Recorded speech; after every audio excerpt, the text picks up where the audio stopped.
ഈ വേൾഡ് കപ്പിലെ ആദ്യത്തെ അട്ടിമറി ഇന്നായിരിക്കും. Morocco versus Brazil. അട്ടിമറിയൊന്നും പറയാൻ പറ്റില്ല. ബ്രസീൽ ഫിഫ റാങ്കിങ്ങിൽ 6ാം സ്ഥാനത്താണ്, മൊറോക്കോ 7ാം സ്ഥാനത്താണ്. അട്ടിമറി ഒന്നും പറയാൻ പറ്റില്ല.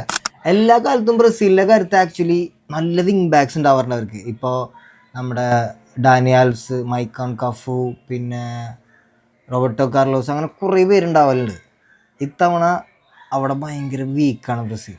വിങ്ങിലൂടെയുള്ള അറ്റാക്കാണ് മൊറോക്കൻ സ്റ്റൈൽ. അതുകൊണ്ട് തന്നെ ഹക്കീമിയെ പോലത്തെ ആൾക്കാർ കൂടുതൽ അറ്റാക്ക് ചെയ്ത് കഴിഞ്ഞാൽ വിനീഷ്യസ് ഒക്കെ പുറകിലേക്ക് ഇറങ്ങേണ്ടി വരും. ഇത് അവരുടെ കളിയെ സാരമായി ബാധിക്കും. ആ വിനീഷ്യസും വിങ് ബാക്കും തമ്മിലുള്ള സ്പേസ് യൂസ് ചെയ്തിട്ട് അത്യാവശ്യം നല്ല പോലെ പെർഫോം ചെയ്യാൻ അവർക്ക് പറ്റും. പിന്നെ അത് കവർ ചെയ്യാൻ മിഡ്ഫീൽഡേഴ്സ് നല്ല പണിയെടുക്കേണ്ടി വരും. മൊറോക്കോ ഒരു കംപ്ലീറ്റ് ടീമായിട്ടാണ് വരുന്നത്. കഴിഞ്ഞ വർഷത്തെ സെമി ഫൈനലിസ്റ്റ് ആണ്, ആഫ്രിക്കൻ നേഷൻസ് ചാമ്പ്യൻസ് ആണ്.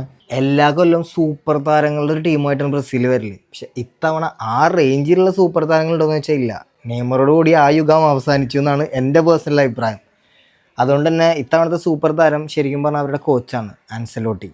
നെയ്മറുടെ അഭാവം റാഫീഞ്ഞ, വിനീഷ്യസ് ഒക്കെ നികത്തി കഴിഞ്ഞാൽ കളി നല്ല ടൈറ്റ് കളിയായിരിക്കും. ഈ ഗ്രൂപ്പ് സ്റ്റേജിൽ ഏറ്റവും ബെസ്റ്റ് മാച്ച് ആവാൻ സാധ്യതയുള്ള ഒരു മാച്ചാണിത്. അപ്പോൾ നമുക്ക് കാത്തിരുന്ന് കാണാം ആര് വാഴും ആര് വീഴുന്ന്. ഓക്കെ അല്ലേ?